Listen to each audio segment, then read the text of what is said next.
امریکہ چاہتا ہے کہ ایران کو ایک چانس اور دیا جائے۔ ایران جس مؤثر انداز سے اسرائیل کا منہ توڑ جواب دے رہا ہے اس سے اسرائیل کی بے چینی بڑھ گئی ہے۔ امریکہ کا اپنا انٹرسٹ ہے اور امریکہ چاہتا ہے کہ ایران کے ساتھ کوئی ایسی ڈیل بنا لے جس سے امریکہ بھرپور فائدہ اٹھا سکے۔ اسرائیل کی اگر کوئی اہمیت ہے تو وہ امریکہ اور یورپ اور مغرب کی وجہ سے میزائلوں کی بارش ہو رہی ہے اسرائیل کے اوپر۔ امریکہ چاہ رہا ہے کہ یورپی یونین ایران سے مذاکرات کرے۔ السلام علیکم۔ ایران پر جب سے اسرائیل نے حملہ کیا ہے تو اسرائیل کا خیال تھا کہ امریکہ اس حملے میں چند دن بعد شامل ہو جائے گا اور ایران کو صفحہ سے مٹانے میں اس کی بھرپور مدد کرے گا، لیکن ایسا نہیں ہو سکا کیونکہ اس معاملے کے اندر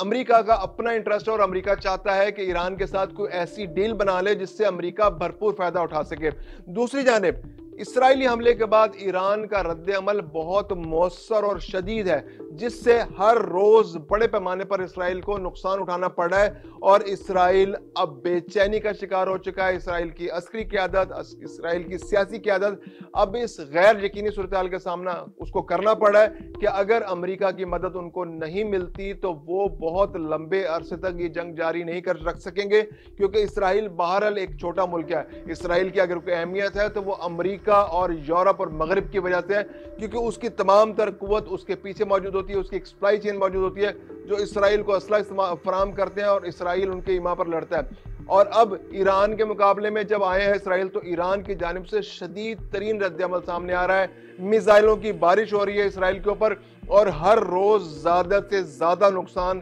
اسرائیل کو ہوتا جا رہا ہے۔ تو اسرائیل اب محسوس کر رہا ہے کہ اب امریکہ کو فوری طور پر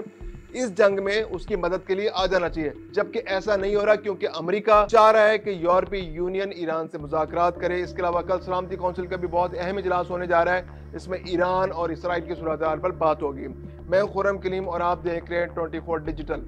ایران جس مؤثر انداز سے اسرائیل کا منہ توڑ جواب دے رہا ہے اس سے اسرائیل کی بے چینی بڑھ گئی ہے۔ اسرائیل کے وسائل جلد از جلد اب ختم ہوتے چلے جا رہے ہیں اور وہ چاہتا ہے کہ اب یہ اسرائیل کی جنگ امریکہ کی جنگ بن جائے۔ اگرچہ نظریاتی طور پر تو امریکہ اس کے ساتھ ہے، سفارتی، اخلاقی، ہر طرح سے اس کی مدد جا رہے ہیں، اصلی کے حساب سے مدد کر رہا ہے، لیکن چونکہ اسرائیل بہرحال ایک چھوٹا ملک ہے تو وہ ایران جیسے ایک بڑے ملک کے ساتھ اس کو جنگ کرنے میں دشواری کا سامنا ہو رہا ہے۔ تو وہ چاہتا ہے کہ امریکہ فوری طور پر اس جنگ میں شامل ہو جائے۔ دوسری جانب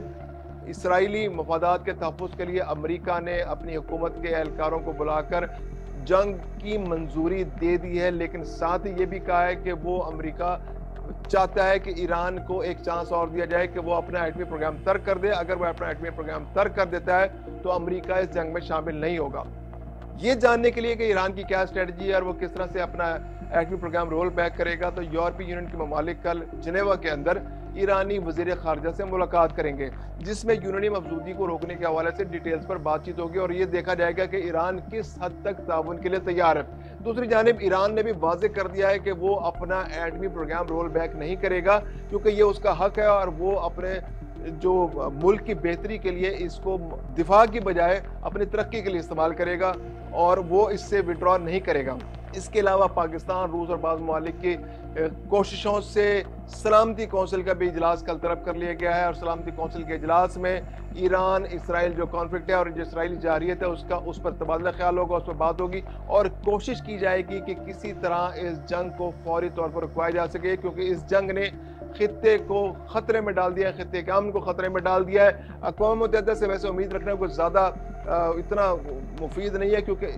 وہاں جو ویٹو کا اختیار ہے کسی بھی ملک کے پاس سلامتی کونسل کے جو مستقل اراکین ہیں 5 اگر ان میں سے کوئی ایک ویٹو کر دیتا ہے تو کوئی بھی قرارداد، کوئی بھی موومنٹ جو ہے وہ ضائع ہو جاتی ہے۔ اور امریکہ چونکہ اسرائیل کا بہت بڑا حمایتی ہے تو اسرائیل کے خلاف آنے والی کسی بھی قرارداد کو وہ ویٹو کر دیتا ہے، تو وہ